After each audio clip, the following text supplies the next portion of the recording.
Thank you so much. So I'm very glad and honored to be here next to my friends at this place where I had already the pleasure to speak before, but never in English. But don't worry, most of my classes in Paris, I teach them now in English. Welcome to Globalia. You know? That's the way. But we are on the very day of the second anniversary of the fall of Mubarak. I remember this day pretty well because it was a Saturday. And we were at Columbia University with Rashid Khalidi and other friends. And I can tell you we were the worst pupils you could imagine because we were supposed to have a symposium about Cold War in the Mediterranean. It was very serious. And we are back saying, exchanging, mails and something. It was incredible. So we had to go out because we were making too much noise, and of course celebrating. But 10 days before, I had a talk with my publisher in London, and I called him from New York, and I say, Mubarak's gonna fall, and I'm gonna write you a book about it. He said, please, be cool in Manhattan, enjoy the good life, but don't, faut pas abuser des bonnes choses. So, because in that case, when he's friendly, he's speaking French. So the whole idea that Mubarak would fall in fact drove me into writing in English 10 lessons about the democratic uprising, which is called the Arab Revolution and was published in French with myself as a translator, and it's quite a job, I can tell you, even to translate yourself.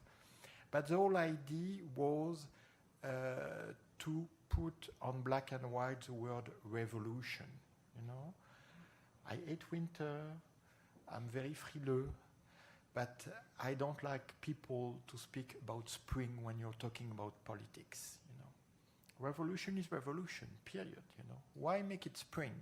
If you make it spring, you're damn sure after a few weeks people will say, Islamist fall, integrist winter, what an imagination, So of course this is what happened. People started to speak about the spring, first because they were pretty uneasy about it, There was nothing in our societies on the north of the Mediterranean that could match the enthusiasm that happened after the fall of the Berlin Wall. With the exception of institutions like the EMED, everybody was pretty picky, and things say, okay, yes, maybe, after all, the Arabs. Yes, after all, the Arabs. And it's only the beginning. But the problem is that when you start, thinking wrong, astray, it's very difficult to bring things back.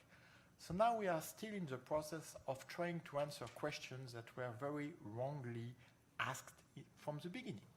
Because from the beginning, people started to say the Islamists won. No, they never won. They never won. So of course they are not defeated now because they didn't win.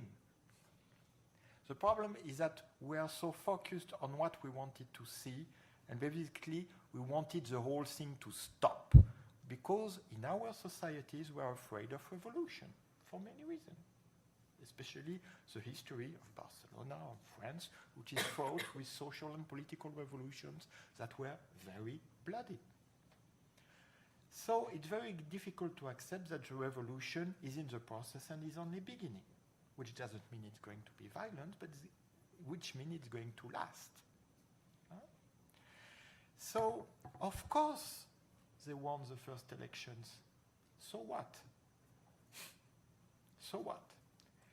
But that was the end of the game for all the people who expected the Iranian scenario, the first vote is the last vote, blah, blah, blah, blah. The reality is much more complex. It's always more complex. If you talk about Islam, put the plural. If you talk about Islamists, put the plural.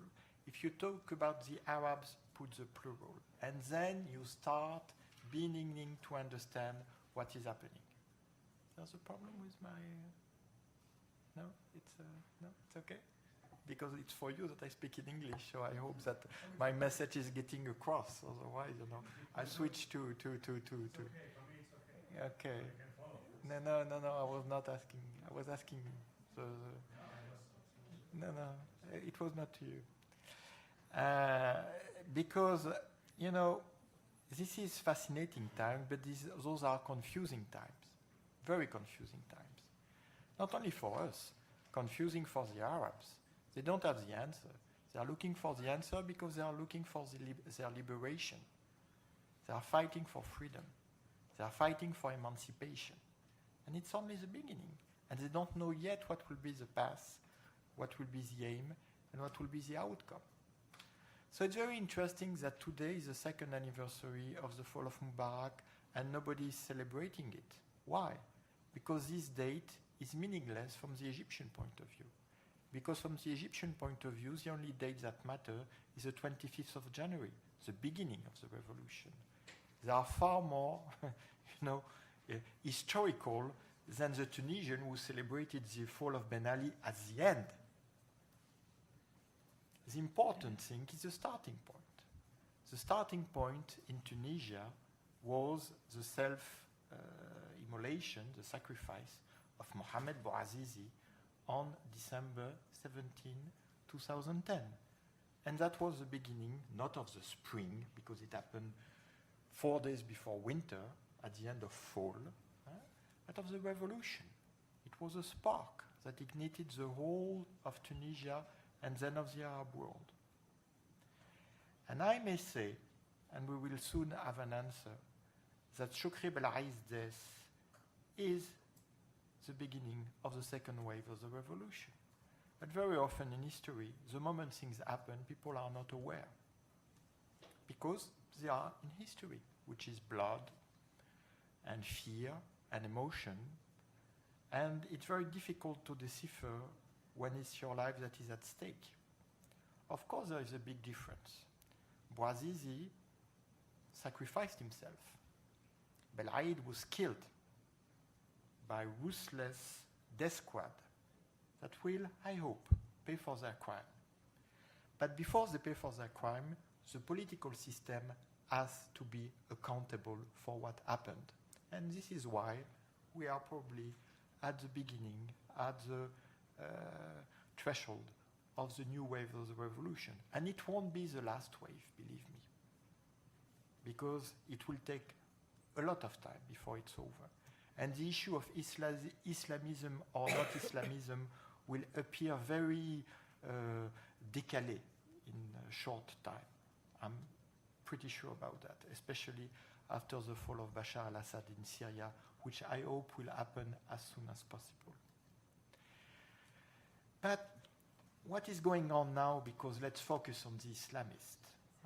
Because basically, the Islamists benefited first from the dictators.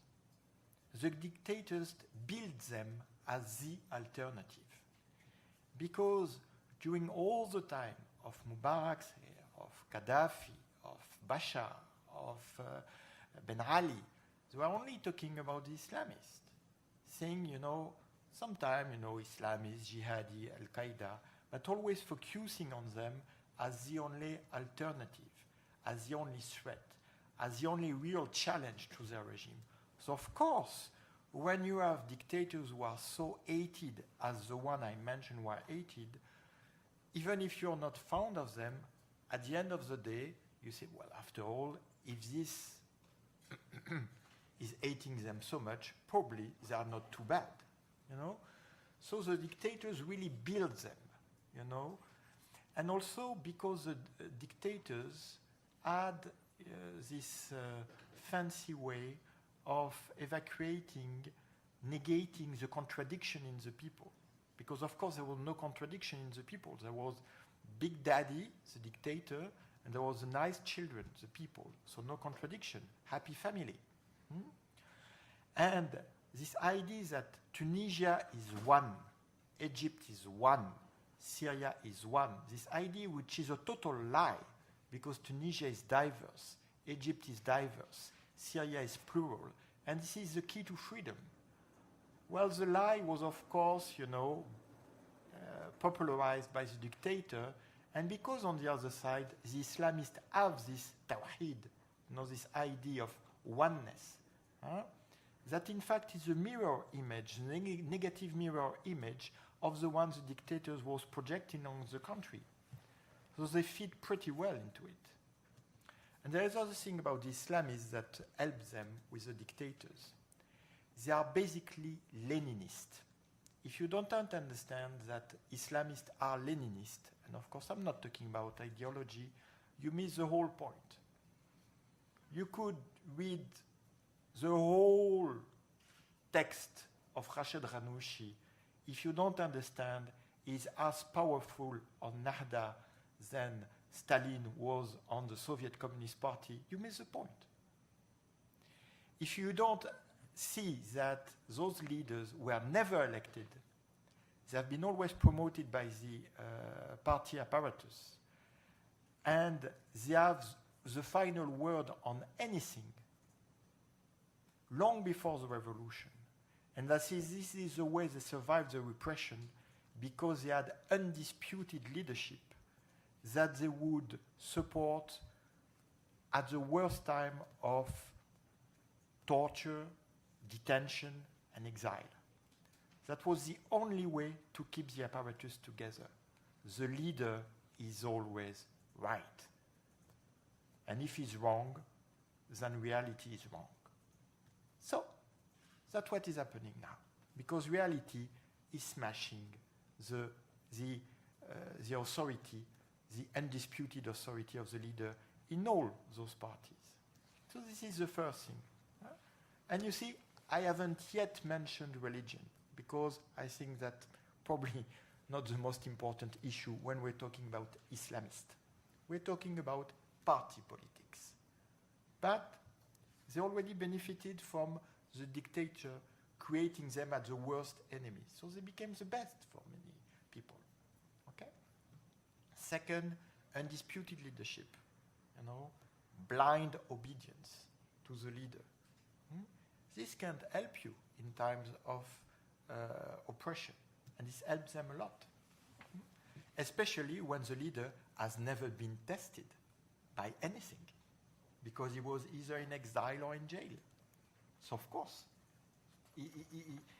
his credentials are impeccable, because he never confronted the reality once.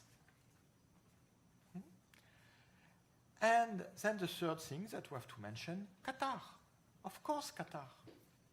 Of course. One should never, try to fly away or shy away from the reality. The reality is that one of the richest countries on earth, the Emirate of Qatar, is banking with unlimited resources the Muslim brothers everywhere. Why? Because they are Islamist? No. Because they want to make problem with Saudi Arabia. So Qatar helps the Muslim brothers because of Saudi Arabia? Yes. So suddenly it's more complex. It's not Islamist, like one bloc. No. The two countries, Saudi Arabia and Qatar, are both Wahhabis. That means that they defend one of the most intolerant versions of Islam. But one is a country with a political problem, with real people, 20, 25 million people, with a long record of political violence, with a terror campaign that was just thwarted in the middle of the last decade, Saudi Arabia. And the other one is Qatar, where, to put it simply, most of the people who work are not Qataris. So, of course, that takes the political contradiction into another sphere. One is compelled to take care of his own people. The other can bank on the future, because they are the future. They have Al Jazeera, they have football clubs, they have the World Soccer Championship very soon, and they are everywhere. They are very generous for charities, for everything. They are the future. But even if you're banking on the future, you need political allies. So I don't want to go into details, but when Kuwait was invaded by Iraq. The Saudis called the US Army in. Not one or two, 500,000 US soldiers. So that definitely divided the Islamist world between the Salafis on one side, who say, no matter what the Saudis say, they're right, and the Muslim Brothers on the side who condemned this politics and who were expelled from Saudi Arabia after that and who fell back on Qatar. Okay? It should be detailed, complexified, but just to give you the whole idea. And basically, in this Arab world, Saudi Arabia is a counter-revolutionary power because they are afraid for themselves. They are very afraid. So they're going to back anybody that could support the status quo, which is why they welcomed Ben Ali after the revolution. But they understand they did a mistake, so they didn't welcome Mubarak, but they would have been ready to do that before, which shows that revolution is establishing new balances of power. So they are backing the Salafis everywhere. And every time a Salafi is making problem to the Muslim Brothers, he is very happily welcome in Saudi Arabia. Not because of the Muslim Brothers, but because of Qatar, and vice versa. So the oil bounty that is now flowing all over the Arab Peninsula because of the price of oil is basically fueling an escalation, inter-Islamist escalation between the Salafis and the Muslim Brothers, backed by the Saudi-Qatari rivalry.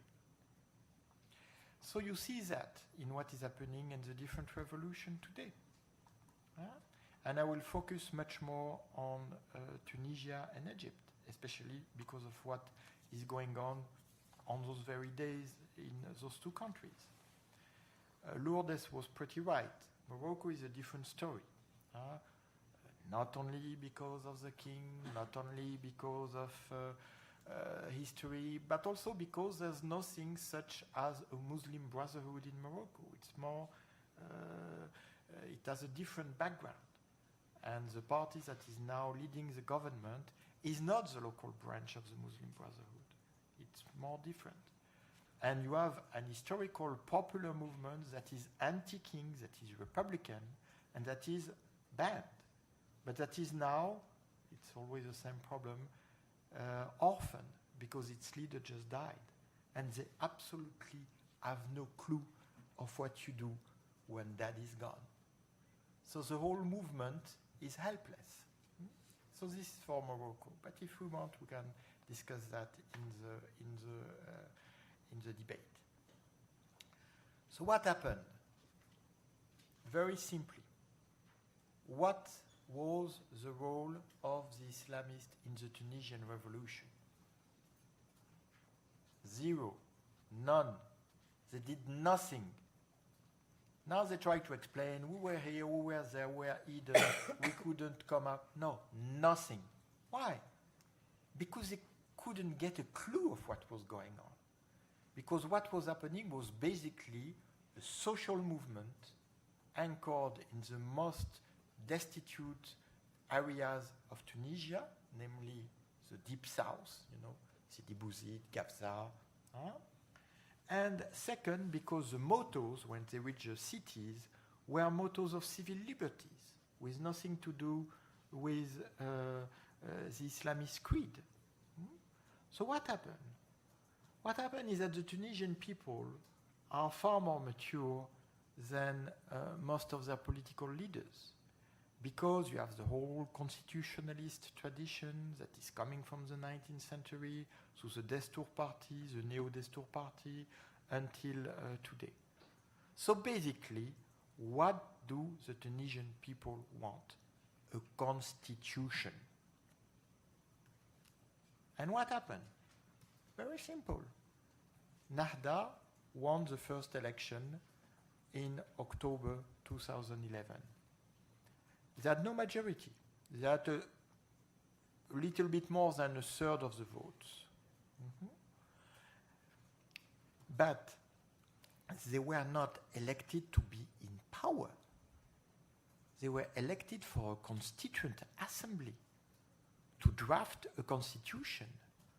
So no matter what you say about what is going on now in Tunisia after Chokri Belaï's death, you can be sure of one thing, Ennahda failed because they didn't live up to the mandate that the Tunisian people gave them when voting them. They didn't vote them in power. They voted them to draft a constitution in 1 year. We're here 1.5 years after that. So in the beginning, things were going smooth. Because in the beginning, people, especially Nahda people, had not tasted power, you know. Of course, this happens only in Tunisia. It would never happen in Catalonia or in France. Well known. So in the beginning, it was cool. Everybody was cool. Everybody was friendly to each other. Of course, there was a big problem in for the opening of the Constituent Assembly because the Islamists wanted to invite the Emir of Qatar. I was there at that time. There was a whole consensus of the others. Say, listen, this is a Tunisian revolution. So they even drafted a regulation in the parliament saying only Tunisian nationals can attend the opening of the Constituent Assembly. So that Mr. Ranouchi could say it with Qatari backer, oh, I'm sorry, they are a little bit complicated, they are not grateful enough. Okay? Apart from that, everybody's cool. Ranouchi was Sidi, Sheikh, Fadilet, Mabarif Shou, Rashid, with everybody, you know, incredible, you know. This is a republic. Nobody is used to treat, you know, a political leader like that. But he had said, I will not run for presidency. I will be humble. I will be humble. I will be humble until I can go on Al Jazeera on the same program, Sharia wal Haya, Sharia and Life, like Youssef Qaradawi, his idol. You know? Youssef Qaradawi, global mufti. Probably the highest ranking Muslim brother today, of course, is not officially member of the Muslim Brothers, because this is like that. In Leninist organization, you never say the truth about the party apparatus, because this is a question of life and death. It's not a question they have hidden agenda, they are not Democrat, no. They are Leninist. In France, it took François Mitterrand and the year 77 for the Communist Party to abandon the dictatorship of the proletariat. I find it as, you know, dangerous for democracies and Sharia and I don't know what. It was written on black and white on the party program of the Communist Party until 77 in France. So the issue is not what is written here, what they believe inside. The issue is, do they understand history? Because this is history in the making. And history is not made by Qatar. History is not made by political party.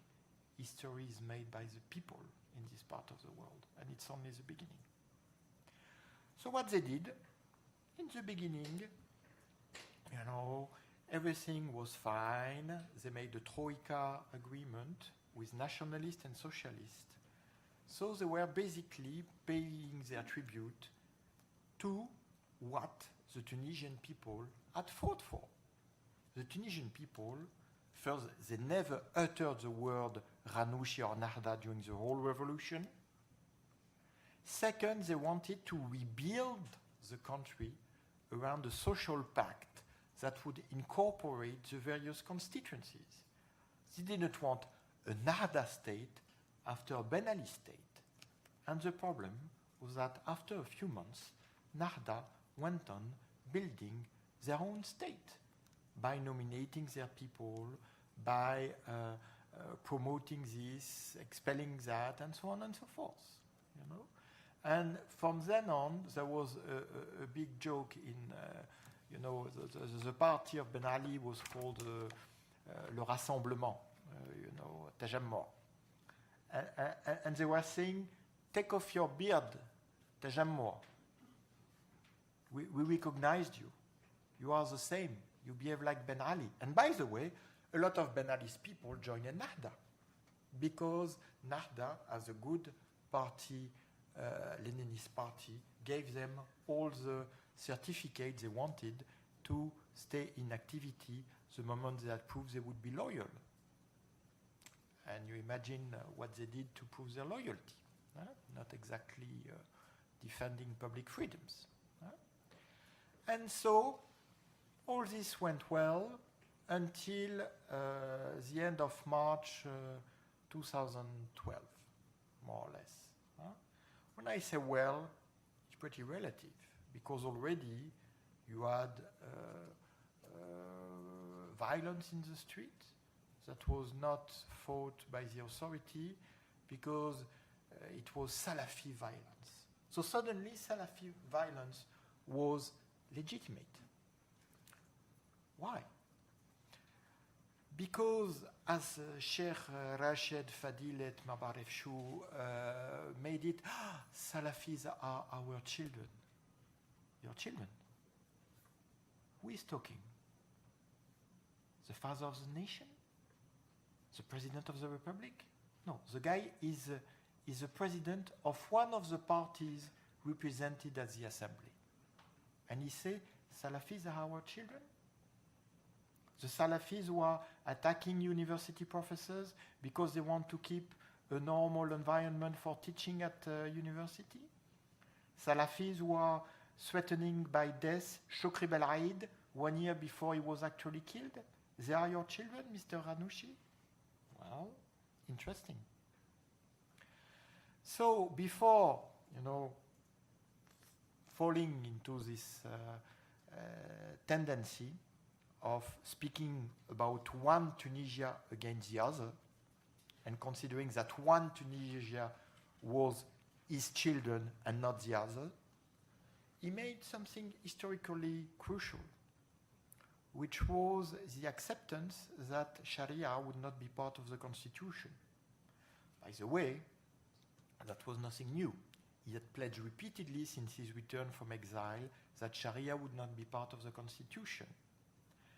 But interestingly, for you young girls and boys, it's because of a girl of your age that he made this pledge.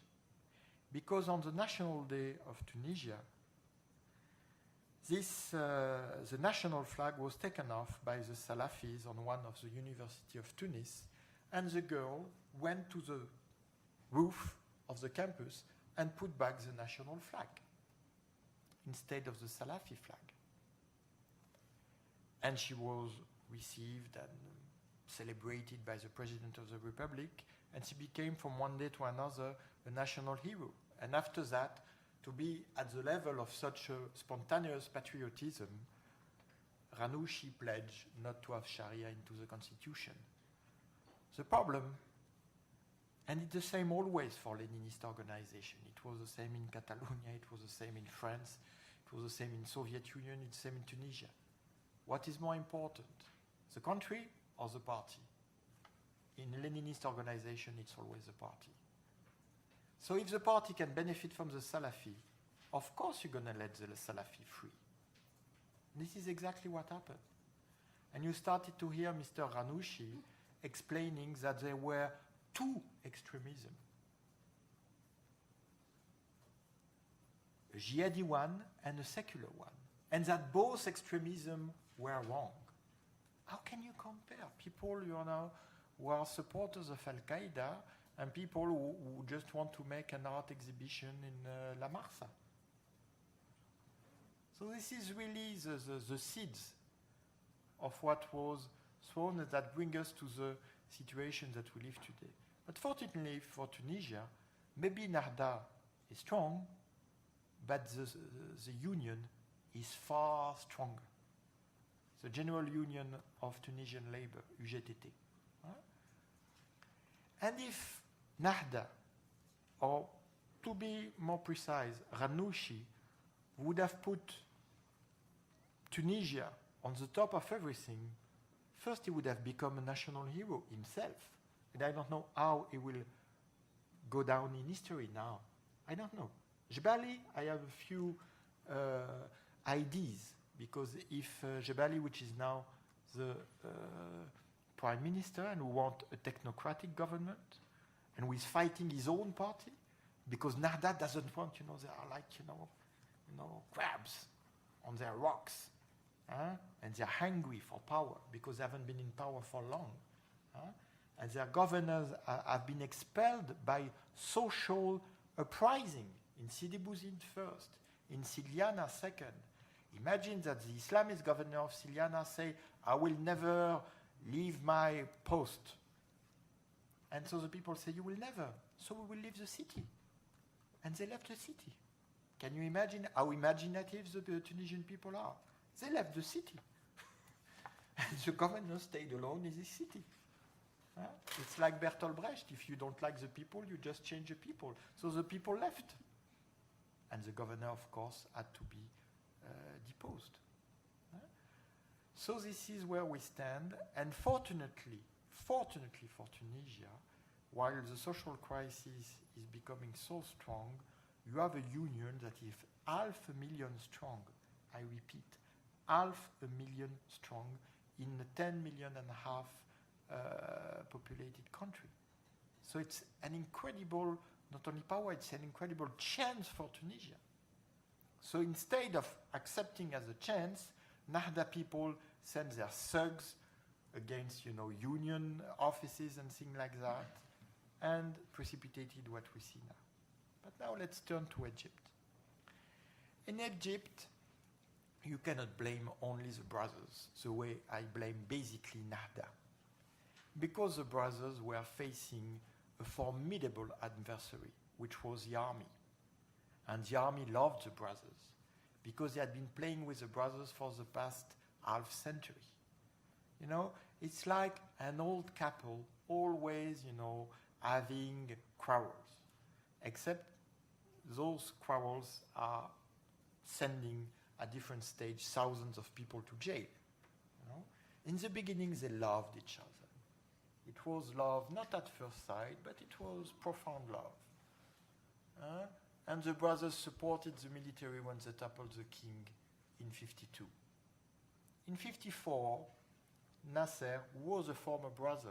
Don't forget that. It takes one to know one. So as a former brother, he knew very intimately what the brothers were able to do. So he decided to destroy them and to smash them. And then, after his death, Sadat came, and he found the brother very useful to smash the left and the Marxists. And then Sadat was killed, and of course Mubarak changed the tide.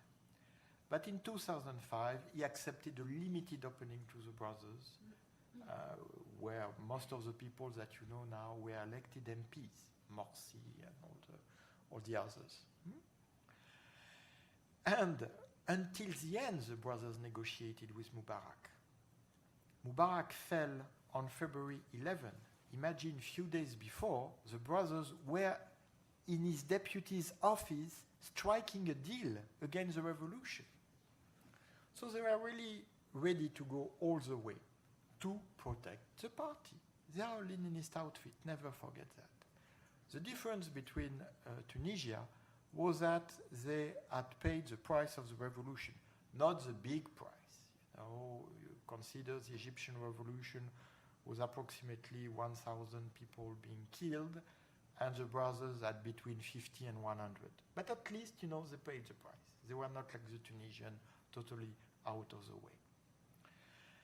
But after the revolution, they basically tried a deal with the army.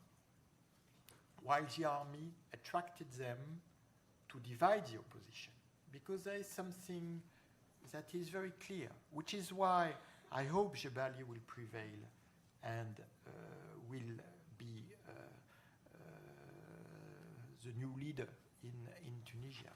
Because it's impossible in Tunisia, Jebali in Tunisia. Because it's impossible for one camp to win over the other. The privilege of the secular Arabs is that they don't have Leninist parties.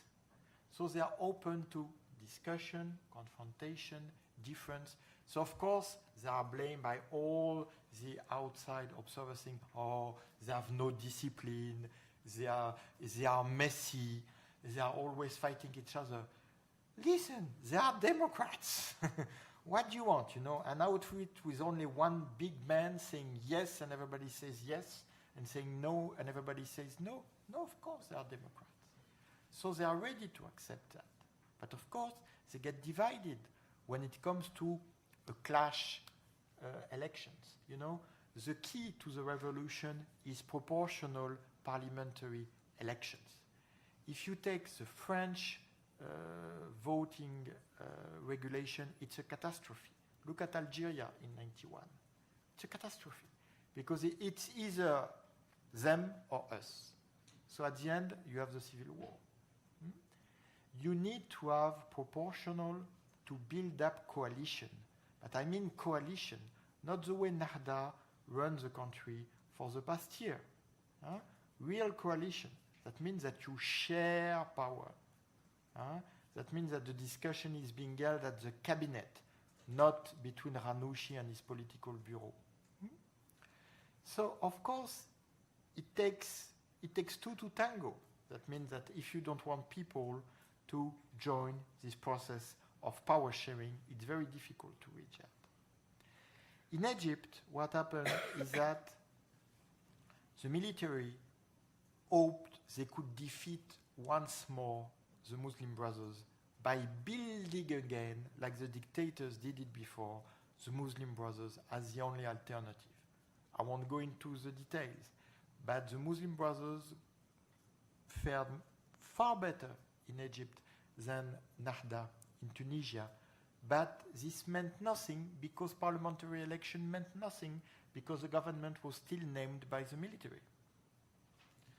So this increased the tension for the competition for the presidency in May, June 2012, which ultimately was won by the Muslim Brothers against the last Prime Minister of Mubarak. So like a lot of Democrats didn't vote that day because they consider it was a very difficult choice. So they won, but instead, again, like in Tunisia, they could have said, okay, like Morsi said in the beginning, I am the president of all the Egyptians. Okay, prove it. And he proved, of course, exactly the contrary. He made a constitution that was totally adapted to his own vision and his own constituency. The vote was boycotted by the opposition. And you hear now in Egypt very disturbing calls to kill leading opponents. And those calls are not coming from jihadi groups, they are coming from El Azhar University. So, I'm very optimistic. And I hope you will share my optimism after my presentation. And we can discuss that to the debate. Because everything is open. Because this is freedom. Freedom is disturbing. Freedom is making you dizzy. Freedom gives you, the shakes. Because nothing is written. And nothing is written even for the Islamists. Because the Islamists, contrary to all the people here who wrote about the Islamist fall, integrist winter, they know they are weak. And it is because they know deeply they are weak that they have been on this crazy series of cooptation, nomination, and nepotism during the recent months.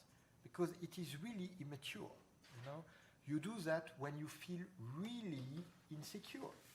When you know that probably you're going to lose the next election, which I believe they will lose. already, if you take what can be compared, which is the first parliamentary election in Egypt and the first round of the presidential election, you have to take the first one because the second one is like in France, 51-49. What does it prove? Something at the Bastille, but not about the real popularity of the party. We all know that the ruling party in France is always between 25 and 35%. It's never a majority. So if you take that in Egypt, the brothers lost half of their vote in 6 months. When we're talking about the Arab world, we're talking about probably one of the most politicized societies in the world. They eat politics, they drink politics, they dream politics, they love politics. If you want to make a successful TV program here or in France, do reality show, do Star Academy. If you want to make it in the Arab world, do political debate. People are totally hooked on that. Nesma is the most successful TV channel now in Tunisia. They are feeding politics up, at a level that you can't imagine on a Western channel. And people love it and ask for it. But the consequence of that is that people are very critical. And this is where there is probably the main problem for the Islamists, or at least the brothers, meaning Nahda in Tunis and the Muslim Brotherhood in Egypt, because of their Leninist organization. Those movements in the Arab world have a very strong anti-authoritarian dimension. They want the revolution as leaderless movement. They are not leaderless anymore. They have leaders who are respected, but not because they are sheikh or sidi or sheikh or amir or I don't know what, but because they proved on the ground that they were true to the people. And most of those leaders of tomorrow are not yet known because we still, when we are always, busy when we go and visit, we have 2 days, so we go and see the Islamists because it's easy, and the Islamists, they can provide women, they can provide lawyers, they can provide, veterans, so it's easy. With the Islamists, you can pack your program. The others, you have to detect them because they are not yet known, and they're probably the leaders of tomorrow. And those people, basically, they are grassroots. Or you can have Islamists like Jebali who are evolving because for the past year, the guy had to deal with reality, with the state, with government, with budget. And he came with the conclusion that party politics is evil, which is why he wants technocratic cabinet to prepare a constitution and elections. He made it very clear this afternoon, I'm sorry to say, in Le Monde. He said, we can have a constitution in 3 months. Listen, we know about constitution. 1 month is enough, but certainly not 1 year and a half. 1 year and a half means nothing good can come out of it. It means you lost the momentum. And by the way, they lost it completely. And then, new electoral code, new elections, presidential election, parliamentary elections. It could be very easy. It could. And I hope it will, because there's no reason for the contrary. And I hope, and I will finish on that by a tribute to Chokri Belaid, that he didn't die in vain, that he died to prepare for this future. It is the only future of the revolution in Tunisia and everywhere else in the Arab world. Thank you.